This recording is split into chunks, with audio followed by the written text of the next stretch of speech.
இவர் தனியா தான் சார் ஸ்ட்ரகிள் பண்ணாரு. அவர் வீட்டில் வந்து நீங்க இந்த இது இருக்குல்ல, 3 முடிச்சு படம் பார்த்துருக்கீங்க இல்லையா? ரஜினிகாந்த் ஒரு கொட்டகம் இருக்கும், ஒரு ரூம் இருக்கு, அந்த ரூம் தான் இவருக்கு. சாப்பாடு கூட டோக்கன் வாங்கி வச்சுட்டு சாப்பிட்டதா எனக்கு ஞாபகம். கமல் ஆமா. அவரை பார்த்தா காமராஜரே பயந்தார் சார். அவரு காமராஜர் வந்து காங்கிரஸ் பிரிச்சுட்டார்னு சொல்லிட்டு இவர் பேசாம போயிட்டார். அவரு கமலோட அப்பா.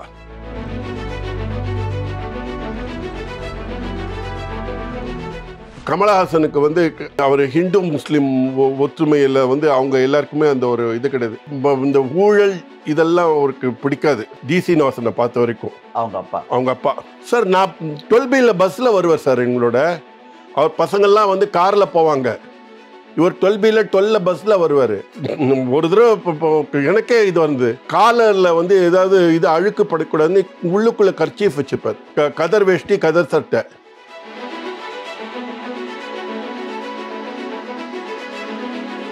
இந்த பாகிஸ்தான் பிரிவினைவாதம் அந்த வரும்போது இந்து முஸ்லீம் ரயாட் வந்தது. அந்த சமயத்தில் ஒரு முஸ்லீம் வந்து இவரை பாதுகாத்ததாக ஒரு தகவல் வந்தது. அவர் பேர் ஹாசன். ஆமா, அவர் பேர் யூசுப் ஹாசன் நம்ம பேரு. அதனால அதனால இவங்க எல்லாருக்குமே அந்த ஹாசன்ங்கிறது பேரு. அந்த முஸ்லீம் காப்பாத்தினால இவங்களுக்கு பேர் அந்த ஹாசன் பேரு.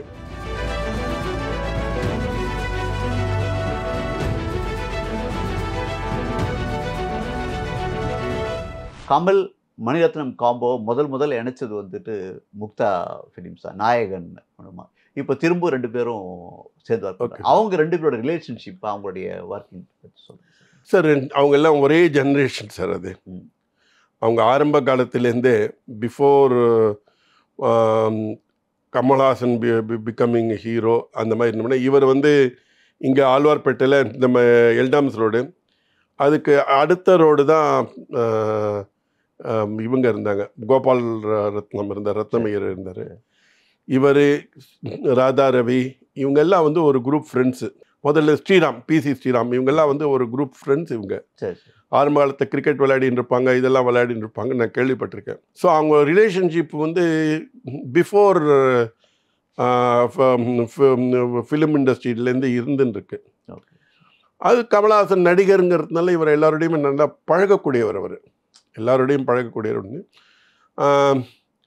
நான் மனோபாலை சொல்லி கேட்டிருக்கேன். இவங்கெல்லாம் அடிக்கடி வீட்டுக்கு வந்து அவங்களோட பேசிட்டு இருப்பாங்க அப்படின்ற மாதிரி அவர் சொல்லியிருக்காரு. அதனால அவங்க ஃப்ரெண்ட்ஷிப் ரொம்ப இது வந்தது. அதில் வந்து அது ஃப்ரெண்ட்ஷிப் இருந்தால் கமல்ஹாசன் உடனே கை கொடுத்துருவான்னு நினைக்காதீங்க. நம்ம ஃப்ரெண்டு தானே நமக்கு, அதெல்லாம் பார்க்க மாட்டார். அவருக்கு ஏதாவது அவர்கிட்ட பொட்டென்ஷியல் இருந்தால் தான் அவருக்கு கூப்பிடுவார், இல்லைன்னா அப்படியே கையை கொடுக்குற மாதிரி கையை விட்டுருவார். அவர் பொட்டென்ஷியல் இருந்தால் தான் அவருக்கு கூப்பிடுவார். அப்படி இதுக்கும்போது நாயகன் படத்தில் அவர் அந்த கதையில் இது பண்ணார். ஸோ அந்த நாயகன் ஹிட் ஆச்சு. அதுக்கப்புறம் மணிரத்னமுக்கும் நிறைய படங்கள் ஹிட் ஆச்சு. அதனால் அவங்க 2 பேரும் மறுபடியும் தக் லைஃப்ங்கிற படத்தில் இப்போ அவங்க சேர்ந்துருக்காங்க. நிச்சயமாக அது ஒரு எதிர்பார்ப்பு நிறைய உள்ள படம். அது அவங்க வந்து ஹார்ட் ஒர்க்கிங்கு இருக்கும். கமல்ஹாசன், நான் ஏற்கனவே சொல்கிறேன்னா, கமல்ஹாசன் மாதிரி ஒரு ஹார்ட் ஒர்க்கர் வேறு யாரையுமே நீங்கள் பார்க்க முடியாது.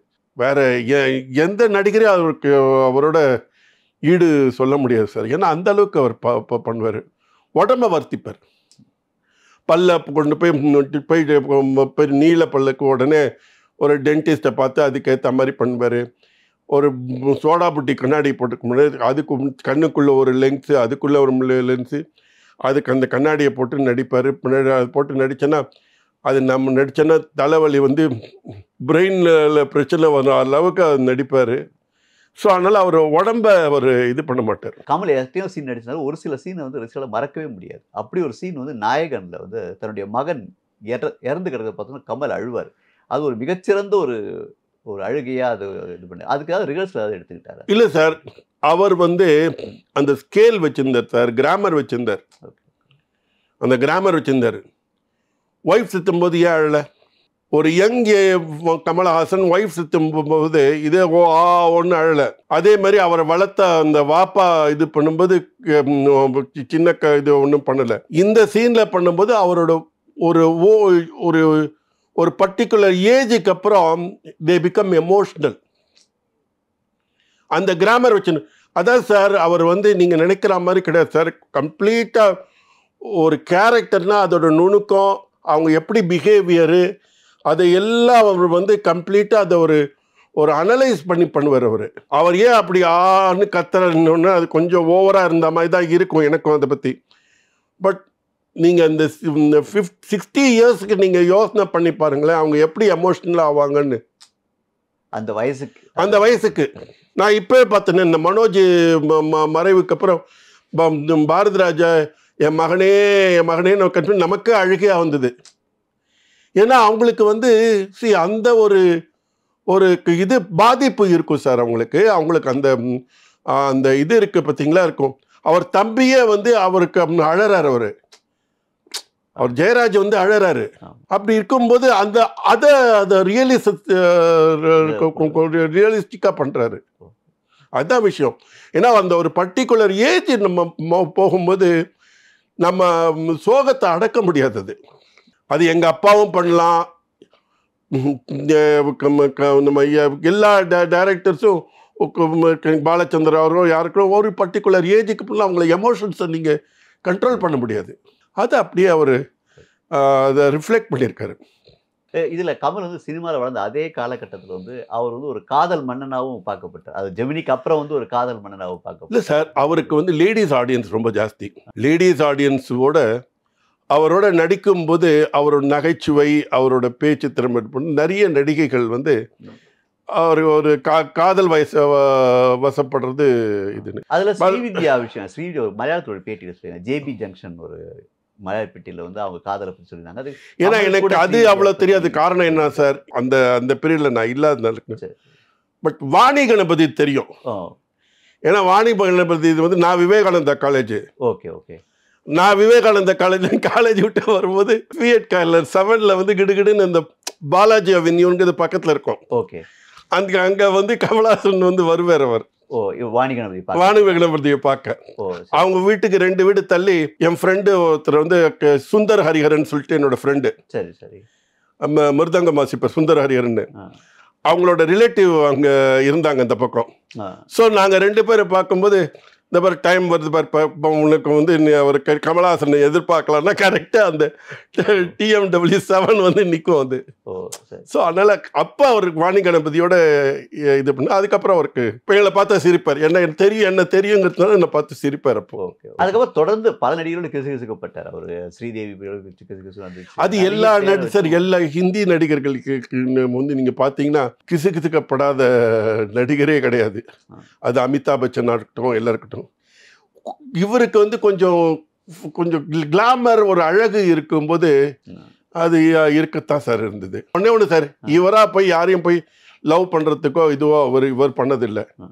அவங்க லவ் பண்ணாங்கிறது அது அவங்க. கமல் ஸ்ரீதேவி ஜோடி வந்து பெரிய ஹிட் ஆனப்போ வந்து இவங்க கல்யாணம் பண்ணிக்க போறாங்க ரூமர்ஸ் எல்லாம் வந்துச்சு. அந்த அளவு எனக்கு தெரியல. ஏன்னா அது கமலஹாசன் ஸ்ரீதேவி இவங்கெல்லாம் வந்து ஒன்றா குழந்தை நட்சத்திரமாக வளர்ந்த சமயம். ஸோ அவங்க 2 பேரும் வந்து ஒரு ப்ரொஃபஷ்னலாக தான் இருந்த மாதிரி தெரிஞ்சுது. ஏன்னா எனக்கு ஸ்ரீதேவி வந்து 3 முடிச்சு நடிக்கிறதுக்கு முன்னாடி ஆனந்தி ஃபிலிம்ஸில் வந்து அவங்கள கன்னடத்தில் அந்த அம்மா ஸ்ரீதேவி வச்சு எடுத்தாங்க, சூரியகாந்தி. அதில் வந்து ஸ்ரீலேகான்னு அந்த முத்துராமனோட தங்க ரோல் அது இவர் நடித்தார்னு நினைக்கிறேன். அந்த படத்தில் மஞ்சுளா நடித்தாங்க ஜெயலலிதா ரோலு. இவங்க வந்து அவங்க மச்சினியாக நடித்தார் அவர். அப்போ தான் அந்த ஹாஃப் சாரி போட்டுட்டு அந்த ஹீரோ இதுவாக நடிக்கிற சமயத்தில் பாலச்சந்தர் பார்த்து அந்த 3 முடிச்சில் கன்ஃபார்ம் பண்ணார். அந்த படத்தை பார்த்துட்டு தான் கன்ஃபார்ம் பண்ணார். அப்போ வந்து இவங்கெல்லாம் வந்து ஒரு மாதிரி ஒரு ஃப்ரெண்ட்லியாக தான் இருப்பாங்க. ஜோக்ஸ் நிறைய சொல்லிட்டு இருப்பார். யாரை பற்றி பண்ணுவார், இமிட்டேட் பண்ணுவார். அதே மாதிரி ஒரு நடிகை வந்து இவங்க அந்த நடிகைக்கு சரியாக நடிக்க வராது. அவங்க பின்னாடி பார்த்தா, கேமராக்கு பின்னாடி பார்த்தா அவங்க அம்மா வந்து இந்த நடிகை பண்ணுற ரியாக்ஷன்லாம் அந்த அம்மா கொடுத்துட்ருக்கோம். அதை பார்த்து விழுந்து சிரிப்போம். நாங்கள் வந்து என்ன பண்ணோம், அந்த நடிகையை பார்க்காம இப்படி திரும்பி பார்த்தா இந்த அம்மா அழுதுன்னு என்னென்ன உண்டோ அதை அத்தனையும் பண்ணிகிட்ருக்கோம். இப்படி இதெல்லாம் வந்து அவருக்கு சும்மா கலாட்டா பண்ணுறது இதெல்லாம் அதுதான் கமலா சொன்னது. அந்த இடத்த வந்து ஒரு ஜாலியா ஒரு ஒரு ஹாஸ்யமா வச்சிருப்பாரு அவரு. இப்போ அந்த கிசுகிசுகள் வரதுக்கு காரணம் வந்து அவர் எல்லாரும் ஃப்ரெண்ட்லியா இருக்கு செட்ல அப்படி. ஆமா, அதுதான். சிவாஜி சார் நீங்க வச்சு சிவாஜி வச்சு நிறைய படம் எடுத்திருப்பீங்க. ஆமா, சிவாஜி சார்லாம் அவர் உட்காந்து ஷூட்டிங் இது பண்ணி பண்ணுவாரு. இவர் வந்து இதும்போது ஒர்க்கில் மட்டும் கான்சென்ட்ரேட் பண்ணி அதுல இருப்பாரு. ஆனா உடனே வெளியில வரும்போது ஜாலியா பேசிட்டு எல்லாரும் அரட்டை அடிச்சுட்டு பண்ணுவார். அப்படி அரட்டை அடிச்சதுனால தான் அவர் பாடகரானார். வந்துட்டு நேரக்க என்ன பண்ணாரு, வெளியில திண்ணையில ஷூட்டிங் முடிஞ்ச உடனே இந்த லைட்டிங் பண்ணும்போது கொஞ்சம் கேப் இருக்கும். அப்போ வந்து இந்த விஷ்ணு விஜயத்தில் ஒரு பாட்டு ஒன்று இருக்கும், புஷ்பத லங்களால் லக்னத்தை மறைக்கும் சொப்ன சுந்தரின்னு ஒரு பாட்டு. தேவராஜ் மியூசிக் தான் மியூசிக். அதை வந்து பாடிக்கிட்டே இருப்பார். அதை இவர் பாடும்போது பின்னாடியிலேருந்து எங்கள் அப்பா உட்காந்து நின்று கேட்டு இருந்தார். அது ஃபுல்லாக பாடின உடனே எந்த படத்தில் பாட்டுன்ன உடனே இந்த மாதிரி விஷ்ணு விஜயத்தில் பாடினேன்னு. சரி நீ இந்த படத்தில் எனக்கு பாடி கொடு பாடுறேன்னு சொல்லிட்டு அவர் வந்து சொல்லிட்டாரு. அந்த தேவராஜ் மாஸ்டரில் அவர் வெறும் ஒரு ஆர்த்தடாக்ஸ் மியூசிக் கம்போசர். அவருக்கு வந்து யாரும் புது இதெல்லாம் வர்றது பிடிக்காது. அவர்கிட்ட போய் இவங்க அப்பா வந்து இதே டியூன் புஷ்பதலங்கள் டியூன் வேணும் எனக்கு, நான் கமலஹாசன் வச்சு பாடுறேன்னு. அவர் முடியவே முடியாது, நான் வந்து ஒரு படத்தில் போடுற டியூனை இன்னொரு படத்தில் போட மாட்டேன் அப்படின்னு சொல்லிட்டு வேற டியூனை போட்டார். வேற டியூனை போட்டது பாட்டு தான் அந்த ஞாயிறு ஒளி மழையில். ஆமாம், நாங்கள் வந்து அந்த கிட்டார் அதே மாதிரி கிட்டார் இதெல்லாம் கொடுத்தாரு. இருந்தாலும் அந்த அளவு இல்லாம புஷ்பதலங்கள் அளவு இல்லைன்னு எனக்கு ஒரு ஃபீலிங் அது. அது மட்டும் இல்லை, இவர் என்ன பண்ணிட்டாரு, ஒரு ஃபஸ்ட்டு பாடகருக்கு வந்து என்ன பண்ண ஒரு ஹை பிச் கொண்டு போகக்கூடாது. அந்த படம் வந்து ரொம்ப வந்து ஒரு நல்ல பேஸ் வாய்ஸில் தான் இருக்கும். அது உங்களுக்கு ஒரு ஹஸ்கி ஒரு பேஸ் இதில் தான் இருக்கும். இதில் வந்து இது மட்டும் ஹை பிச்செல்லாம் கொண்டு போயிட்டார். அதனால் கொஞ்சம் அந்தந்த இடத்துல கொஞ்சம் பிசுறு இருந்தால் கூட 1975 ஒன் ஆஃப் தி பெஸ்ட் சாங்கில் வந்து அந்த பாட்டு. அதனால படம் கலெக்ஷன் நல்லா ஓடித்து. அதுக்கப்புறம் அவர் பாடலை ஒரு 10-15 வருஷம் சங்கீதத்தை கற்றுண்டு அதுக்கப்புறம் பல படங்களில் பாடி இன்றைக்கும் பாடிக்கிட்டு இருக்கார். 50 வருஷம் ஆச்சு. கமலுக்கு வந்து அவங்க அண்ணன் ஒரு பெரிய சப்போர்ட், சந்திரகாசன் சார் வந்து அவரும் ஒரு பில்லர் மாதிரி இருந்தார் இல்லை சார் கூட? இல்லை சார், எனக்கு வந்து அவர் அண்ணன் செஞ்சிருக்கலாம், நான் இல்லை, நான் மறுக்கலை. பட் இவர் தனியாக தான் சார் ஸ்ட்ரகிள் பண்ணார். அவர் வீட்டில் வந்து நீங்கள் இந்த இது இருக்குல்ல, 3 முடிச்சு படம் பார்த்துருக்கீங்க இல்லையா, ரஜினிகாந்த் ஒரு கொட்டகம் இருக்கும், ஒரு ரூம் இருக்கு, அந்த ரூம் தான் இவருக்கு. சாப்பாடு கூட டோக்கன் வாங்கி வச்சுட்டு சாப்பிட்டதா எனக்கு ஞாபகம். கமல் ஆமாம். ஓ சரி சரி. ஏன்னா அவங்க ஃபாதர் வந்து ரொம்ப ஒரு மாதிரி இது சார், அவர் வந்து ஒரு காங்கிரஸ்காரர், காந்தியன் அவர். அவங்க அவரே தன் துணியை துவைச்சிப்பார், அவரே எல்லாமே தான் வேலையை தானே பார்த்துப்பார். அவரை பார்த்தா காமராஜரே பயந்தார் சார். காமராஜர் வந்து காங்கிரஸ் பிரிச்சுட்டார்னு சொல்லிட்டு இவர் பேசாமல் போயிட்டார். கமலோட அப்பா. ஓ சரி. காமராஜர் வந்து ஏங்கிந்தார், என்னடா அதுன்னு. ஏன்னா இவங்களாம் ஃப்ரீடம் ஃபைட்டரு. உப்பு சத்தியாகிரகம் போது வேதாரண்யத்தில் இவர் என்ன பண்ணிருக்க, இவங்களுக்கெல்லாம் வந்து சாப்பாடு இது இல்லாமல் அவ்வளோ தூரம் ட்ராவல் பண்ணுறவங்களுக்குனால அந்தந்த இடத்துல மரத்தில் பானையில் சாப்பாடும் தண்ணியும் வச்சார் அவர், இவரும் ஒரு ஃப்ரெண்ட்ஸும் சேர்ந்து. அப்போ பிரிட்டிஷ் பீரியடில் அப்படியெல்லாம் வேலை செஞ்சவர். அவங்கெல்லாம் வந்து இதெல்லாம் இன்னும் இதில் இருக்கு. இப்போ நீங்கள் கமல் வந்து கூரை வீட்டில் இருந்தாங்க, அதுக்கு முன்னாடியே ஒரு சைல்டு ஆர்டிஸ்ட் நிறைய படம் நடிச்சிருக்கல, நிறைய படத்தில் நடிச்சிருக்காரு. அதுக்கப்புறம் அவருக்கு சான்ஸ் இல்லை, பவன் நாடகத்தில் நடித்தார். என்னமோ ஒரு குடும்ப விலாஸ்ன்னு ஒன்று நாடகத்தில் நடித்தார். சந்திரகாந்தா நடிகை நாடகத்தில் நடித்தார். நிறைய நாடகத்தில் நடித்தார். டான்ஸ் மாஸ்டராக இருந்தார், டான்ஸ் அசிஸ்டண்ட்டாக இருந்தார். ஒரு சமயம் திடீர்னு பார்த்தீங்கன்னா அவரை வந்து விஜயா கார்டன்ஸில் வந்து டப்பிங்கில் இதில் உட்காந்து பேசிகிட்டு இருப்பார். அதுக்கப்புறம் இந்த புரட்சிதாசன் கிட்ட எழுதிட்டு இருப்பார். எல்லா வேலையும் பார்த்துருக்காரு. ஸோ சினிமாவில் அவருக்கு மெயினாகவே என்னென்னா, அவருக்கு எங்கேயாவது ஒரு இதில் வந்து சினிமாவில் ஏதோ ஒரு தொழிலை கற்றுக்கணுங்கிற ஒரு ஆர்வம் தான் சார் அது. அதனால இன்றைக்கும் போய் அவர் ஏஐ படிக்கிறாரு அப்படின்னா அது வந்து எல்லாமே தெரிஞ்சுக்கணும் அவருக்கு. இப்போ கமலோட அப்பா காங்கிரஸ்காரர் அப்படின்னீங்க, அந்த பிளட் தான் அவருக்கு இன்னும் ஒரு பிஜேபி எதிர்ப்பு அரசியல் இருக்காரு, கொஞ்சம் காங்கிரஸ் சார்பு அரசியலாக இருக்க மாதிரி இருக்கு. அதுக்கு அது ஒரு காரணம் அவர் அரசியல் நிச்சயமா இருக்கும் சார். ஏன்னா அவருக்கு வந்து அவங்களுக்கு கமலஹாசனுக்கு வந்து அவர் ஹிந்து முஸ்லீம் ஒற்றுமையில் வந்து அவங்க எல்லாருக்குமே அந்த ஒரு இது கிடையாது.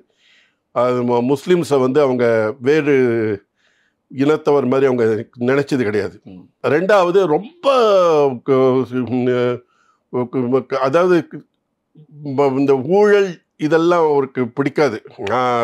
இதில் நம்ம டிசி நிவாசனை பார்த்த வரைக்கும் அவங்க அப்பா சார், நான் 12B பஸ்ஸில் வருவார் சார். எங்களோட அவர் பசங்கள்லாம் வந்து காரில் போவாங்க, இவர் 12B பஸ்ஸில் வருவார். ஒரு தடவை எனக்கே இது வந்து காலில் வந்து ஏதாவது இது அழுக்கு படக்கூடாதுன்னு உள்ளுக்குள்ளே கர்ச்சீஃப் வச்சுப்பார். இது கதர் வேஷ்டி கதர் சட்டை.